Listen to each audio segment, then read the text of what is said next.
여호수아기는 크게 보면 두 부분으로 나뉘어져 있습니다.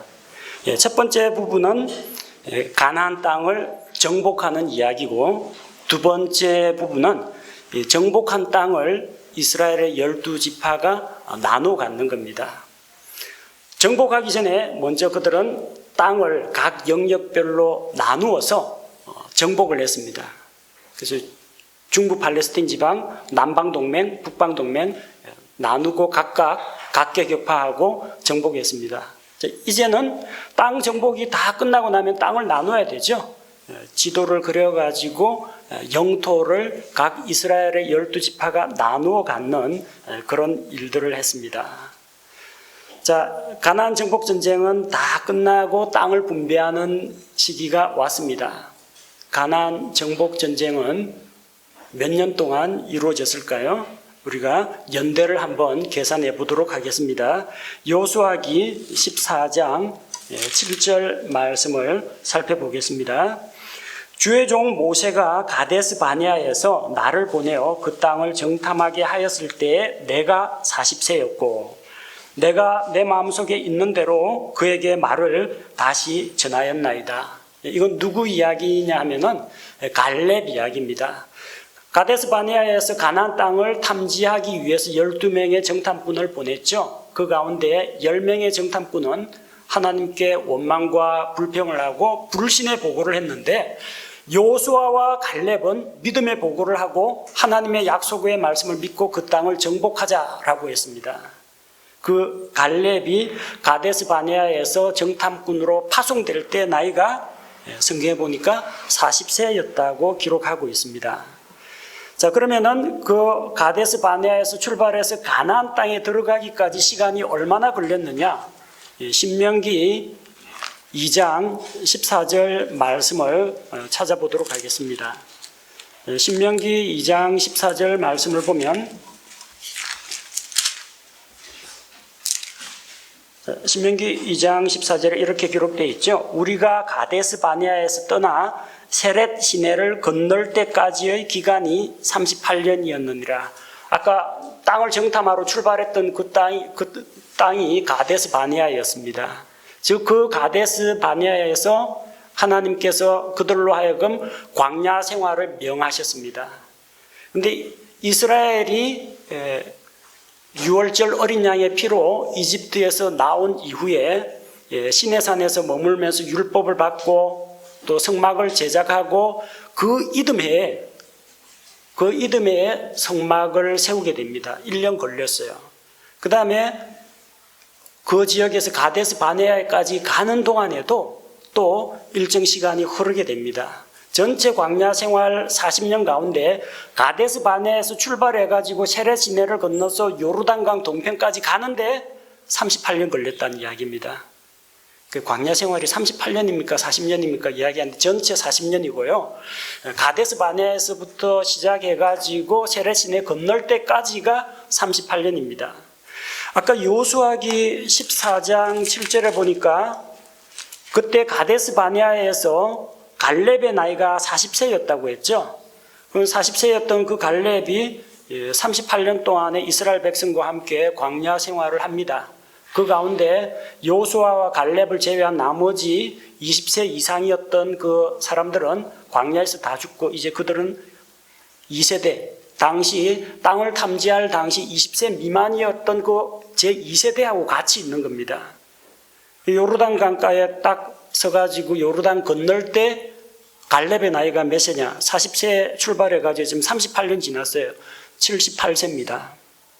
근데 여호수아기 14장 10절 말씀을 보니까 이제 보소서 주께서 이 말씀을 모세에게 하신 때로부터 이스라엘 자손이 광야에서 방황한 이 45년 동안 주께서 말씀하신 대로 나를 살아남게 하셨나이다. 이제 보소서 이날 내가 85세로 돼. 자, 가나안 전쟁을 시작할 때 그가 78세였는데 가나안 전쟁 다 끝나고 땅을 분배할 때 나이가 85세입니다. 몇 년 흘렀어요? 7년 흘렀습니다. 그러면 가나안 정복 전쟁은 전체 7년 걸렸다는 이야기입니다. 자, 이제 이스라엘 백성이 그 땅의 주요 지역들을 다 점령하고 땅을 나누어 가집니다. 자, 땅을 나누어 가지는데 이게 쉬운 일은 아닙니다. 오늘날처럼 인공위성의 도움을 받아서 지리 정보 시스템이 구축되어 있는 것도 아니고 정밀하게 제작되어 있는 지도가 있는 것도 아닙니다. 사람들이 일일이 다니면서 땅의 대충적인 그 거리라든지 윤곽이라든지 이런 것들을 그려와야 됩니다. 뭘 가지고 나누겠어요? 강이 있으면 강으로, 높은 산과 높은 산 사이에 골짜기가 있으면 골짜기를 가지고 나눌 수밖에 없다는 겁니다. 자, 그래서 이렇게 땅을 다 나누고 구역별로 나눈 다음에 하나님 앞에서 제비를 뽑아서 땅을 분배하게 되는 겁니다. 12지파 가운데 2지파 반은 이미 땅을 받았습니다. 요르단강 동편 땅입니다. 루벤 지파, 갓 지파, 므낫세 반 지파는 요르단강 동편에서 상속 유산을 받았습니다. 왜냐하면 이 지역은 땅이 아주 요르단강 서쪽보다는 살기가 좋은 땅입니다. 이쪽 지역은 강수량이 비교적 일정하고 강수 패턴도 거의 일정합니다. 그리고 강이 요르단 강을 향하여 사해를 향하여 흐르는 강들이 여럿 있습니다. 그리고 강 주변에 푸른 초장이 펼쳐져 있습니다. 그렇기 때문에 가축을 많이 가진 루벤 지파, 갓 지파, 므낫세 반 지파는 요르단강 동쪽을 차지하는 겁니다. 근데 원래 이거는 하나님께서 약속하신 땅은 아닙니다. 이스라엘의 영토 경계를 우리가 대략 윤곽을 이야기하자면 서쪽은 지중해가 경계가 됩니다. 동쪽은 요르단강이 경계가 됩니다. 북쪽은 단, 남쪽은 브엘세바. 그러면 대략 사다리꼴 모양의 팔레스틴 땅이 나오게 됩니다. 이쪽 땅은 하나님께서 약속하신 땅이 아니기 때문에 지금도 이스라엘 영토가 아니고 요르단이 차지하고 있습니다. 그리고 이스라엘이 국력이 약해질 때는 옆에 있던 모압 족속, 암몬 족속, 에돔 족속, 북쪽에서 시리아 언제나 외침에 시달려야만 했습니다. 침략을 많이 받은 땅입니다. 2지파 반은 그쪽에서 이미 받았습니다. 그리고 나머지 지파들 여호수아 14장 1절부터 17장 11절 보면은 유다와 에브라임과 므낫세 지파의 땅이 영토 경계가 나옵니다. 아까 우리가 읽은 그 갈렙은 유다 지파 사람이죠. 유다 지파는 인구가 상당히 많습니다. 강성한 지파입니다. 대부분의 다른 군소 지파에서는 헤브론 산지나 에브라임 산지를 가기를 꺼려합니다. 왜냐하면 산지이기 때문에 고지대에 있습니다. 성벽이 아주 높고 헤브론에는 거인 족속들이 살고 있기 때문입니다. 헤브론의 옛날 지명이 기럇 아르바라고 합니다. 기럇 아르바라는 말은 아르바의 골짜기라는 뜻입니다. 아르바가 누구냐? 아낙 족속 가운데에서 가장 강대한 힘센 자가 아르바입니다. 헤브론은 다른 말로 거인들의 골짜기입니다. 거인들이 득실되는 지역입니다. 병거들도 가지고 있습니다. 성벽은 하늘에 닿을 만큼 아주 높게 쌓아놨습니다. 그런데 갈렙이 믿음으로 그 땅을 차지하겠다고 이 산지를 달라고 합니다. 이 산지 서로 갖겠다고 경쟁하는 것도 아니고 다 안 가지려고 하는데 자기가 나서서 믿음으로 헤브론을 정복하겠다는 겁니다. 그래서 헤브론 산지는 유다 지파의 갈렙과 그 가족에게로 돌아갑니다. 유다 지파의 나머지 대부분의 사람들은 어디에서 땅을 얻게 되느냐? 유다 지파의 영토 경계는 여호수아기 15장 1절에서 12절에 기록되어 있습니다. 서쪽으로는 지중해고요. 동쪽으로는 사해가 경계가 됩니다. 그리고 유다 지파의 남쪽은 가데스 바네아입니다. 가나안 땅 정탐하기 위해서 정탐꾼들이 출발했던 가데스 바네아 저 남쪽 광야지대하고 접경에 있습니다.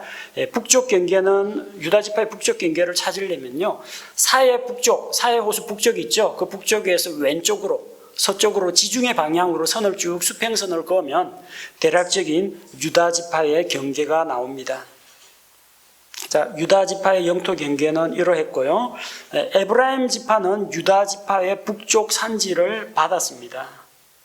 그래서 에브라임은 실로나 베델이나 이런 주요 도시들이 포함되어 있는 그 에브라임 산지 지역을 할당받았습니다. 역시 에브라임 산지 이것 때문에 에브라임 지파는 처음에 원망 불평이 좀 많았습니다. 자기들에게 땅이 쓸만한 땅이 너무 좁다는 겁니다. 산지는 산림이 울창합니다.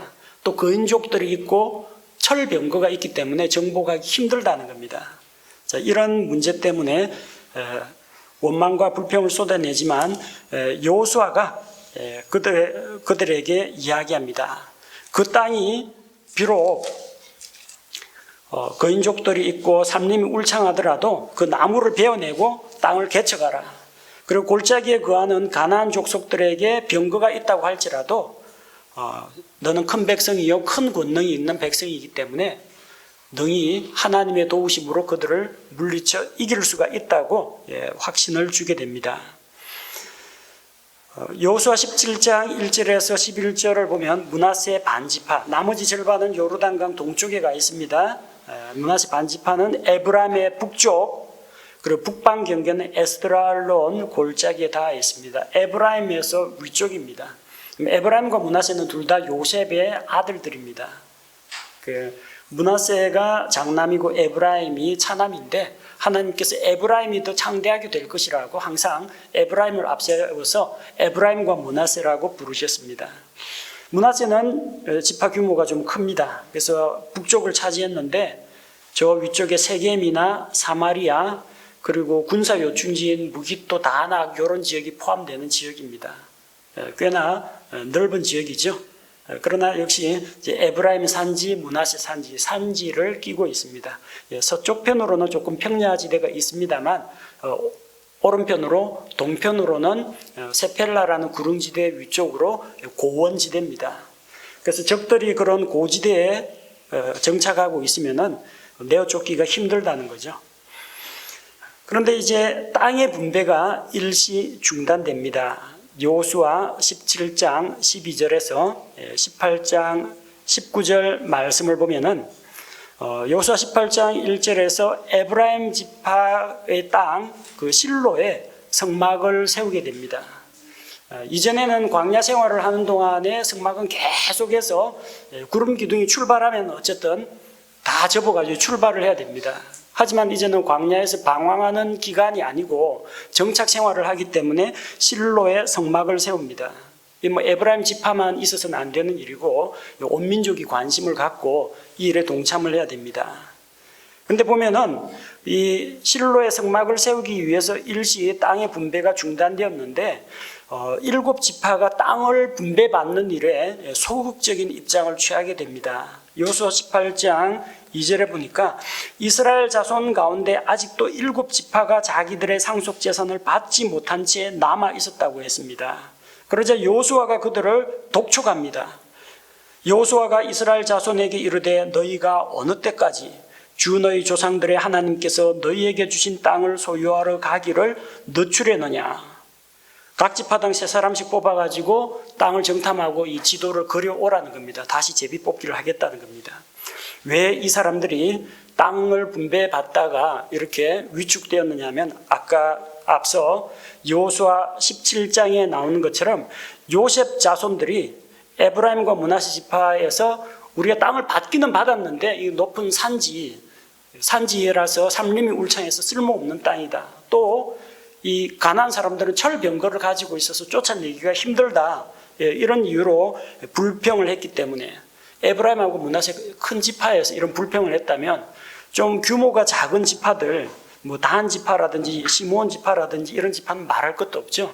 전반적으로 사기가 떨어진 겁니다. 또 한편으로는 전쟁에 한 7년 동안 전쟁에 시달리다 보니까 이제는 전쟁보다는 편안하게 그냥 양이나 소나 키우면서 편안하게 유목 생활이나 했으면 좋겠다라는 그런 생각이 들었기 때문입니다.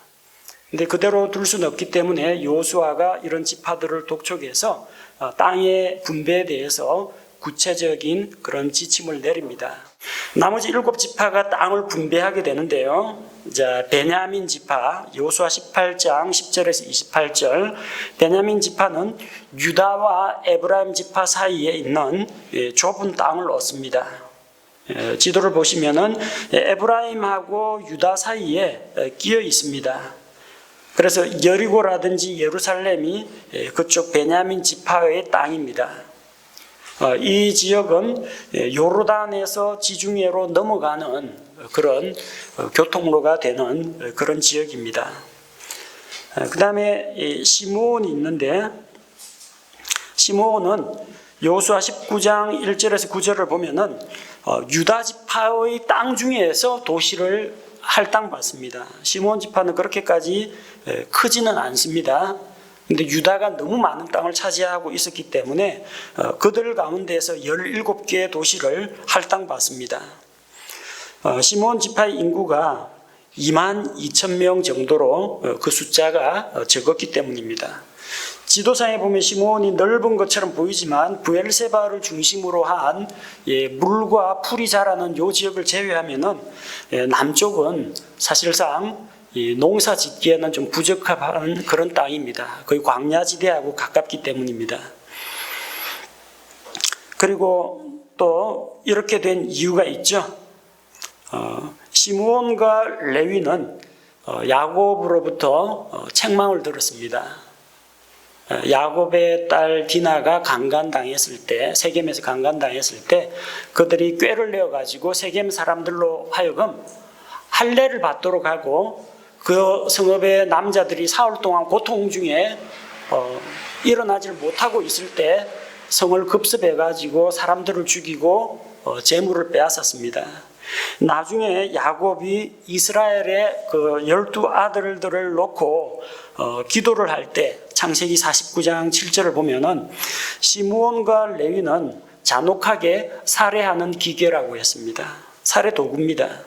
그래서 그들은 어떤 저주를 받았느냐? 그들은 이스라엘 가운데 흩어져 살 것이라고 했습니다. 진짜 흩어졌어요. 시므온은 유다 지파 안에서 흩어져서 도시를 얻어가지고 살게 되었습니다.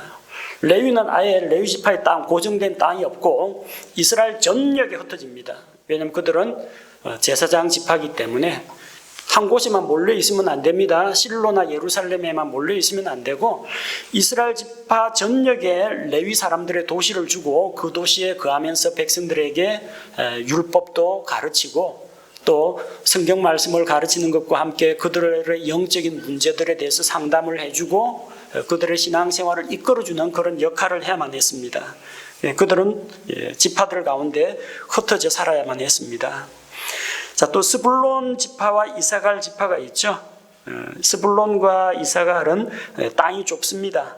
납달리하고 므낫세 사이에 끼어 있습니다. 근데 사실 요 지역이 강이 흐르고 있고 에스드라엘론 평야가 있는 비옥한 땅입니다. 좋은 땅입니다. 자, 그리고 아셀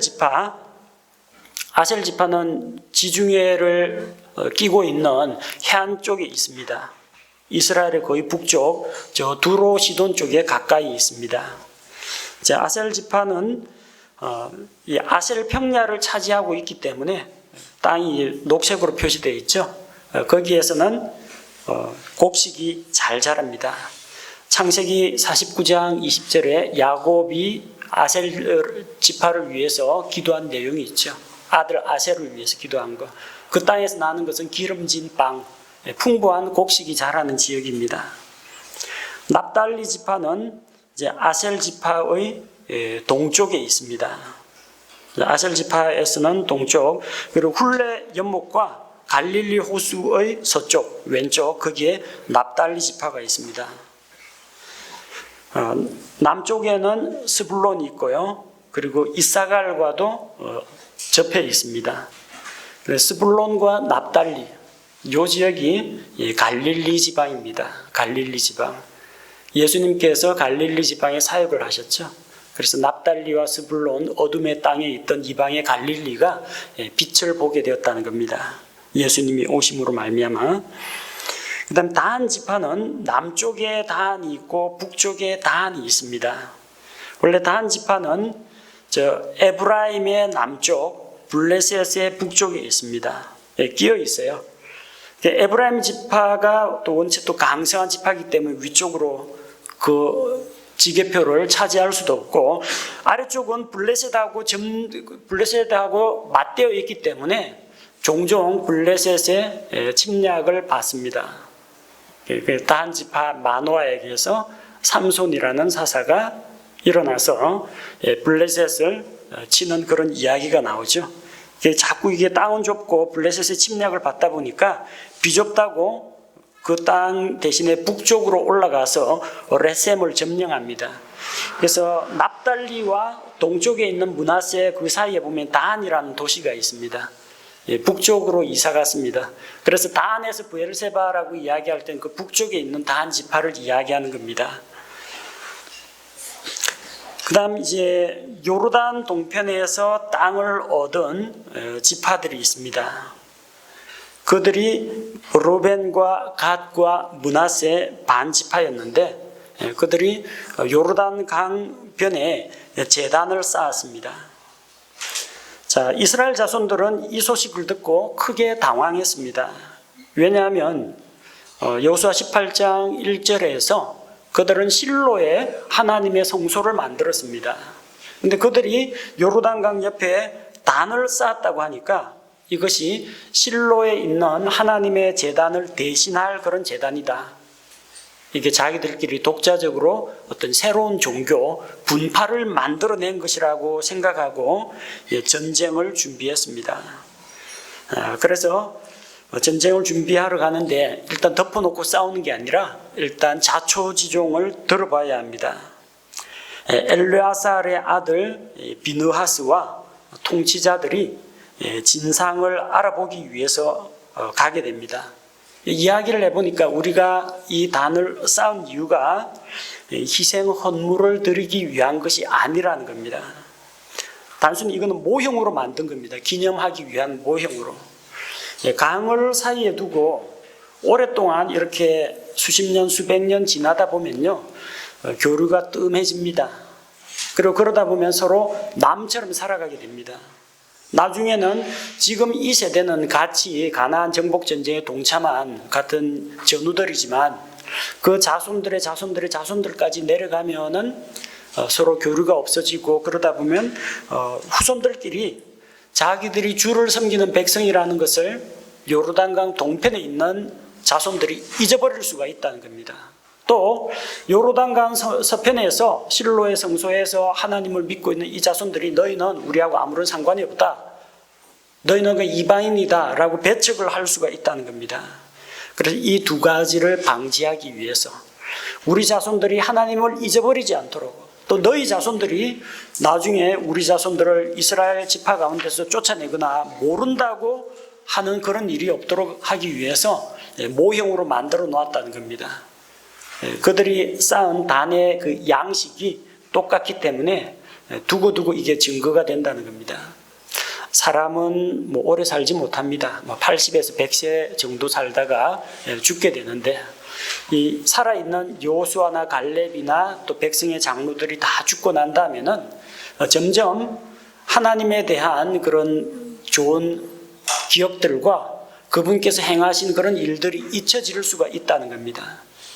그래서 잊지 않도록 수십 년, 수백 년이 지나더라도 변하지 않는 돌로 단을 쌓아가지고 기념을 하거나 후손들에게 경계거리로 삼았습니다.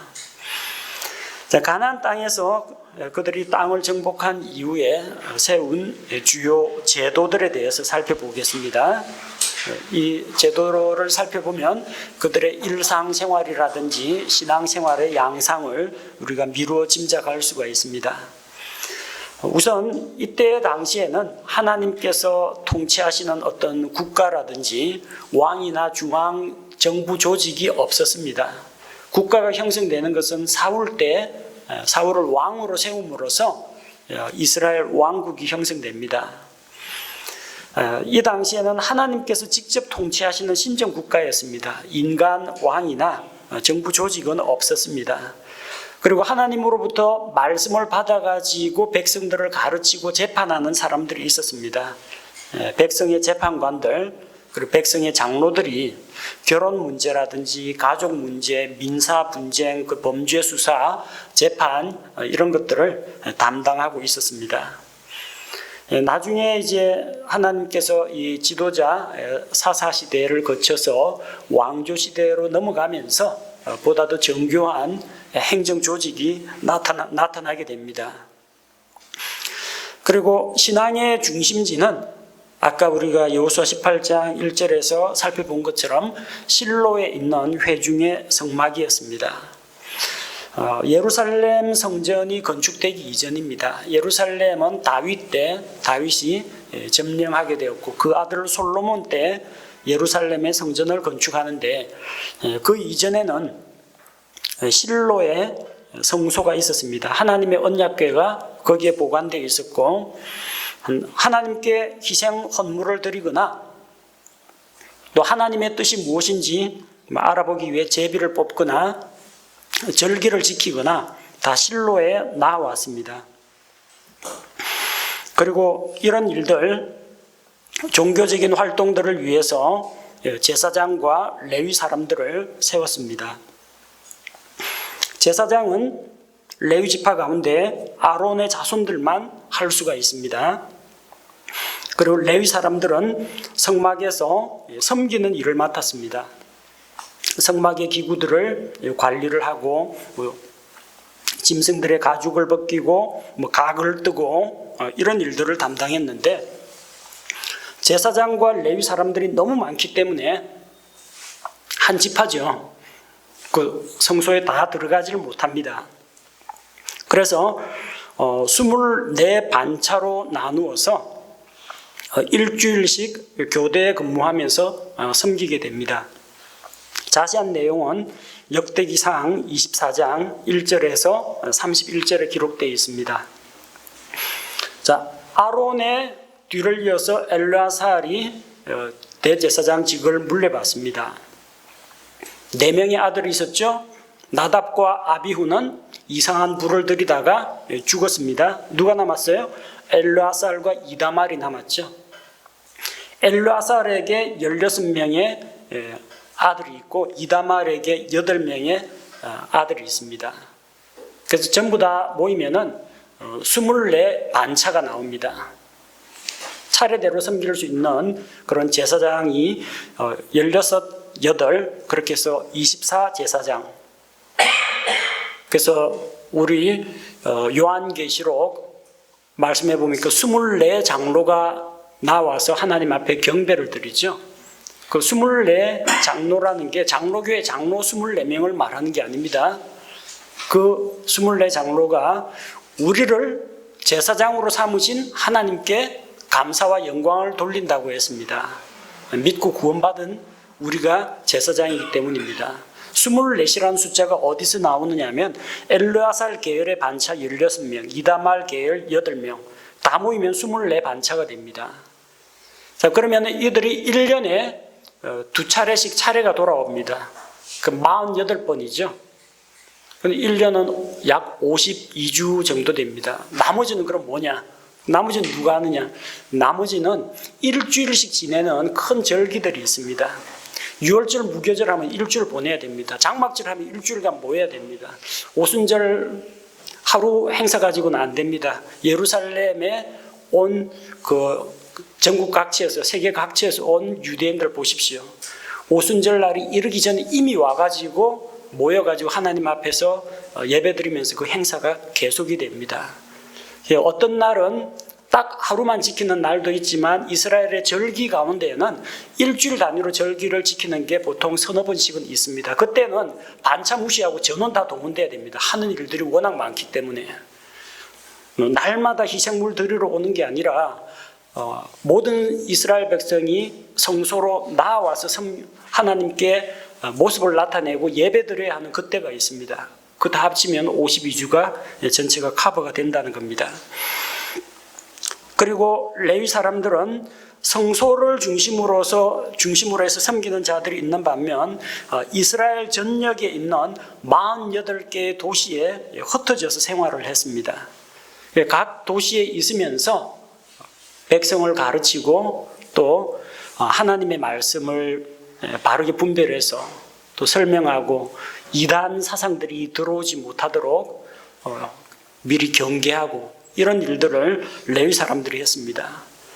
그래서 명절이 있을 때마다 너는 하나님 앞에 따로 구별하여 드린 10분의 1, 그 소득의 11조 말고요, 절기의 11조가 따로 있습니다. 그걸 모아두었다가 내 성중에 거하는 레위 사람과 가난한 자와 고아와 과부와 나그네를 위해서 그걸 풀도록 했습니다.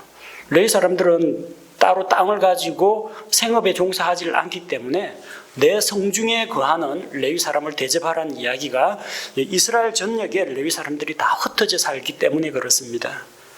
실로에만 다 모여 있었던 건 아닙니다.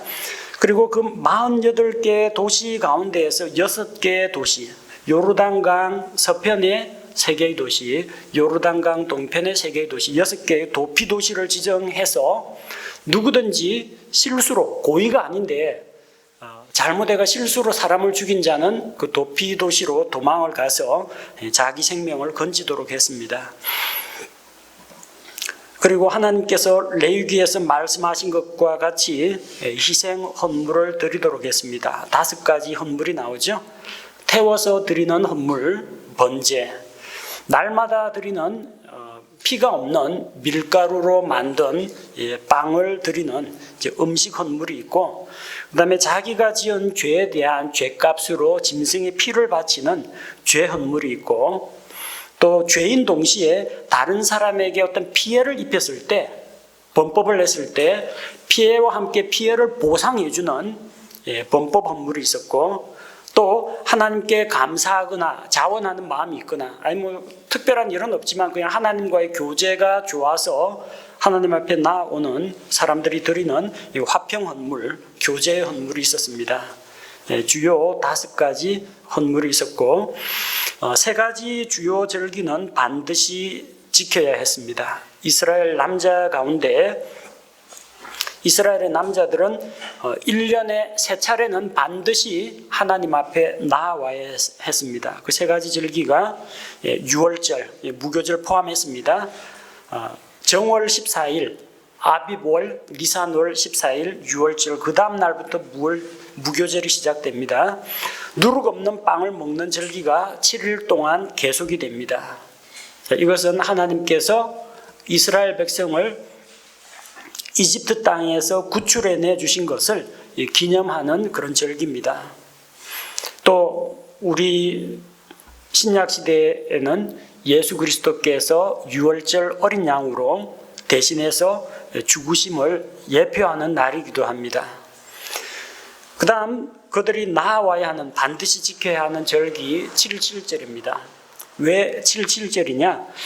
첫 열매를 거둔 초실절로부터 7일씩 7주간을 보내기 때문에 7, 49조, 그 다음 날 50일째 오순절을 맞이합니다. 7일이 7번이기 때문에 7.7절이라고 하고, 50일째 되는 날이기 때문에 오순절, 초순, 중순, 하순 할 때 순은 10일 단위를 순이라고 합니다. 그래서 오순하면 오순절, 50일째를 이야기합니다. 이때는 6월절 즈음에 보리 수확이 시작됩니다. 그래서 첫 열매를 드립니다. 보리 수확이 끝나고 보리 수확이 계속되다가 이제 밀 수확이 시작되는 그 시기가 초실절로부터 50일째 되는 오순절에 밀 수확이 시작됩니다. 이 오순절은 광야에서 하나님께서 율법을 주셨을 때가 오순절 때입니다. 물론 그 오순절 때는 우상숭배하다가 율법의 말씀을 감당하지 못하고 3,000명가량이 죽임을 당했습니다. 신약시대 오순절에는 하나님께서 성령님을 보내주셔서 죄인들을 받아주시고 3,000명가량이 침례를 받고 돌아왔습니다. 그리고 오순절날 밀수확이 본격적으로 시작되어가지고 나팔 소리가 날 때까지, 나팔철 때까지 계속 수확이 이어집니다. 그것과 마찬가지로 오순절날 신약교회가 시작이 되어가지고 예수님께서 나팔 소리와 함께 공중 강림하실 때, 그날이 오기까지, 예수님의 공중 강림이 일어나기까지는 계속해서 혼도를 수확하는 그런 일들이 계속될 것입니다. 세 번째로 그들이 지켜야 할 중요한 절기 초막절입니다. 하나님께서 광야 생활 가운데 그들을 인도해 주셨다. 가나안 땅에 들어와서는 대부분 집 짓고 삽니다. 정착 생활을 하니까. 그러나 광야에서는 땅을 파고 기초돌 놓고 집을 짓고 사는 게 아니라 그냥 모래에다가 텐트 치고 살았습니다. 광야 생활의 초막에서 광야 생활에 천막을 치고 장막 생활을 했던 것, 그때 하나님께서 이스라엘 백성을 인도해 주신 것을 기념하기 위해서 그들은 마당이나 거리에나 각기 초막을 짓고 그 초막 안에서 생활을 했습니다. 장막 생활을 기념한다고 해서 장막절, 나뭇가지로 초막을 만들어서 초막에 거한다고 해서 초막절, 그리고 수확한 곡식을 창고에 저장한다, 수확을 저장한다, 수장절이라고 불립니다. 광야 생활의 인도를 감사하는 한편 모든 수확을 마치고 알곡을 창고에 저장하고 주님과 함께 안식을 누리는 때가 초막절입니다. 우리로 치자면은 이제 우리가 주님께서 예비하신 그 왕국, 그분의 처소에서 안식을 누리면서 평화롭게 사는 그때를 천년왕국 시대를 초막절로 볼 수가 있습니다. 이 세 가지 주요 절기 말고도요, 기타 종교 행사들이 있습니다. 일주일에 한 번씩 돌아오는 안식일이 있습니다. 일주일 중에 토요일을 안식일로 지킵니다. 하나님의 창조사역이 끝나고 6일 창조가 끝나고 그 다음날 하나님의 창조사역의 완성을 기념하고 거룩하게 지키기 위해서 제7일째를 안식일로 지켰습니다. 그래서 토요일인데 유대인 달력으로 하면은 금요일날 해 떨어지기 시작해서부터 그 다음날 해 지기까지가 안식일입니다. 그 다음 이제 월삭이라고 하는데요. 월삭이란 말 들어보셨죠? 그 달의 초하룻날을 또 기념했습니다. 그 다음 나팔절, 7월달이죠. 티슈리월이라고 하는데 7월 1일. 원래는 이 7월달이 한 해의 시작입니다. 시민력으로 농사를 기준으로 하면 이때가 시작이에요. 그래서 희년 50년째가 되는 그 희년에는 7월 1일 날 나팔을 불면 새해를 선포하고 이때 희년 시작됩니다. 1년이 시작됩니다. 종교력하고는 달리 종교력은 아비월이 1월 달인데 시민력으로 할 때는 7월 1일이 한 해의 시작입니다. 이때 나팔을 불면서 이제 한 해가 새롭게 시작된다는 걸 알리고 특별히 안식년이 되면은 6년 동안 그들이 다른 사람 밑에서 종살이를 하다가도 6년이 지나면 7년 되면 내보냅니다. 또 희년이 되면은 자기가 언제 팔렸든지 상관없이 희년이 되면은 자유를 얻어서 집으로 돌아가고 자기 조상의 상속 유산을 다른 사람에게 팔았더라도 희년이 되면은 다 돌려받습니다. 원주인에게로 돌아갑니다. 그래서 이 땅이 희년까지 얼마가 남았는지를 보고 땅 가치가 결정됩니다. 내년 되면 희년 된다. 그럼 이 땅은 1년밖에 자기가 못 가집니다. 그럼 땅값은 아주 싸게 매길 수밖에 없는 겁니다. 근데 이 땅은 제법 오랫동안 보유할 수가 있다. 희년까지 남은 기간이 많다면 땅값은 이제 올라가는 겁니다. 이스라엘은 땅은 하나님께 속한 것이라고 믿었습니다. 한 개인이 자기 사유 재산으로 만들 수가 없었습니다. 땅은 영원히 있고 사람은 계속 죽어나가기 때문입니다. 태어나는 사람은 하나님께서 주신 땅을 위탁받아서 관리한다고 생각했지 우리처럼 부동산 재벌이 돼가지고 자자손손 물려주겠다 그런 생각을 갖지를 않습니다. 지금도 그 키부츠 농장 이런 데 보면 땅은 다 국영입니다. 다만 그런 농장에서 장기 임대 계약을 맺고 국가로부터 땅을 위탁받아가지고 관리 경영하는 것뿐입니다. 이런 거는 우리 부동산 공화국이라고는 한국에서 좀 배울 만한 그런 개념입니다. 토지 공개념 제도 그런 것들이 나오는 이유가 이스라엘의 토지 제도가 전 세계적으로 모범이 되기 때문입니다. 자, 그리고 속죄일이 있죠. 티슈리월 10일, 7월 10일은 속죄일입니다. 이때는 이스라엘 전 회중이 하나님 앞에서 자기 죄를 회개하고 겸손하게 자기를 낮추는 시기입니다. 이때 대제사장은 그동안은 희생물 번제제단에서 드리고 그 다음에 날마다 성소에서 이 향을 피우고 등불을 켜고 또 일주일마다 빵을 진열하는 일만 했지 지성소에는 못 들어갔습니다. 근데 7월 10일이 되면 대제사장이 지성소에 들어갈 수 있는 길이 열립니다. 지성소에 들어가서 자기를 위해서 먼저 속죄하고 이스라엘 온 회중을 위한 희생물의 피로 긍휼의 자리에다가 피를 뿌리고 하나님으로부터 죄 용서를 받는 날입니다.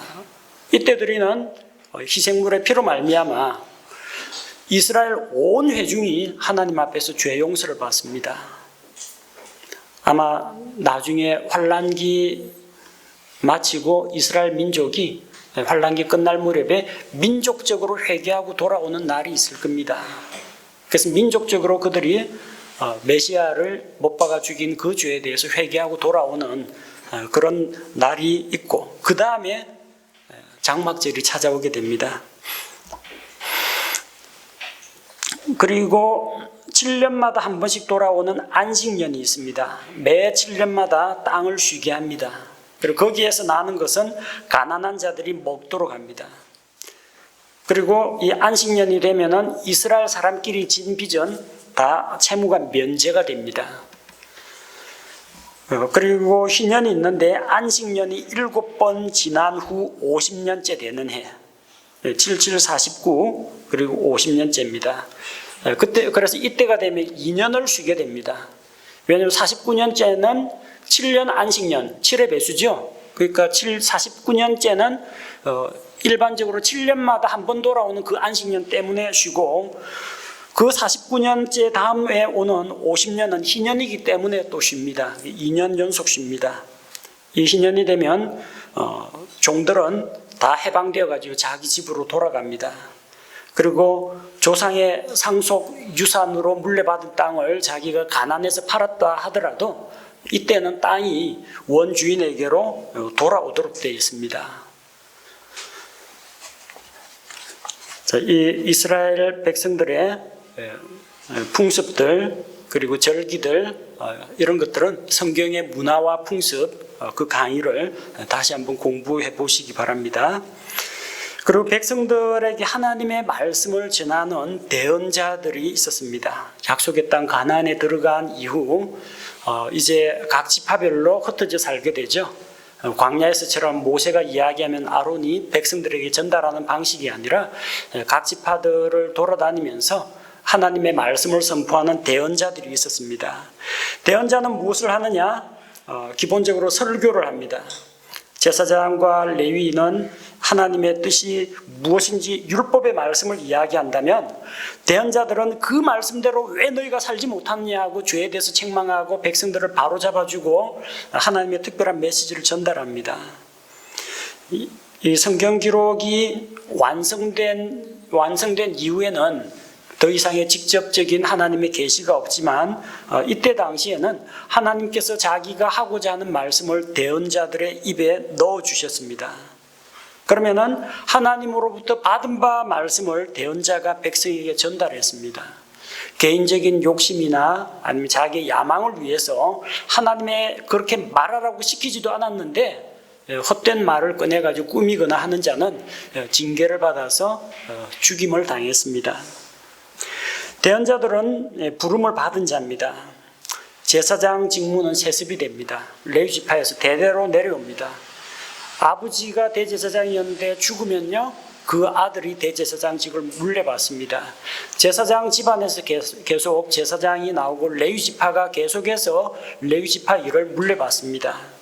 왕도 마찬가지입니다. 왕이 죽고 나면 그 왕자가 왕위를 계승합니다. 근데 대언자 직무는 세습이 안 됩니다. 대언자 직무는 하나님께 부름을 받고 헌신된 자가 대언자가 됩니다. 아버지가 대언자다. 그 아들도 자동으로 대언자가 되지는 않습니다. 성경에 보면 대언자의 아들들 그런 표현이 나오죠. 그 대언자의 아들들은 아버지가 대언자니까 대언자 직무를 자기에게 세습시켰느냐 그런 게 아니고 대언자 밑에서 배우는 제자들을 이야기합니다. 그래서 대언자들로부터 잘 배운 다음에 그들이 나가서 또 대언 활동을 하는 겁니다. 그래서 세습으로 이루어지는 게 아니라 이들은 하나님께서 불러줘야만 대언자가 됩니다. 그리고 부르심을 받고 그 부르심에 응해야만 대언자가 됩니다. 왕이나 제사장과 마찬가지로 대언자들도 하나님께서 기름을 부어서 임명하셨습니다. 기름을 부어서 세우는 세 가지 직무가 있죠. 왕과 제사장과 대언자입니다. 세습이 안 된다는 측면에서는 사사하고도 비슷합니다. 왕은 세습되지만 사사는 세습이 되지가 않습니다.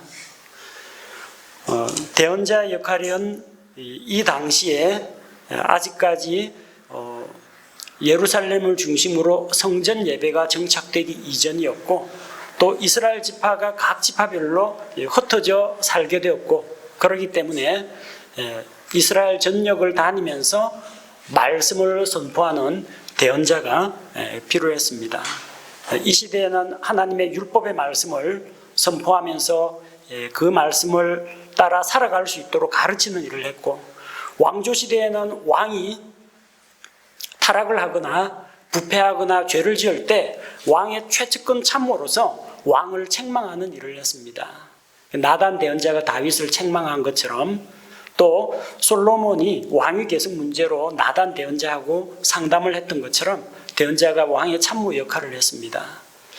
그리고 타락한 왕들의 시대, 아합 왕의 시대라든지 아하스의 시대라든지 이때는 대언자가 왕과 백성들을 책망하는 회개의 메시지를 선포했습니다. 이스라엘 백성이 포로 생활에서 돌아온 다음에는 우상 숭배를 다 끊고 돌아왔습니다.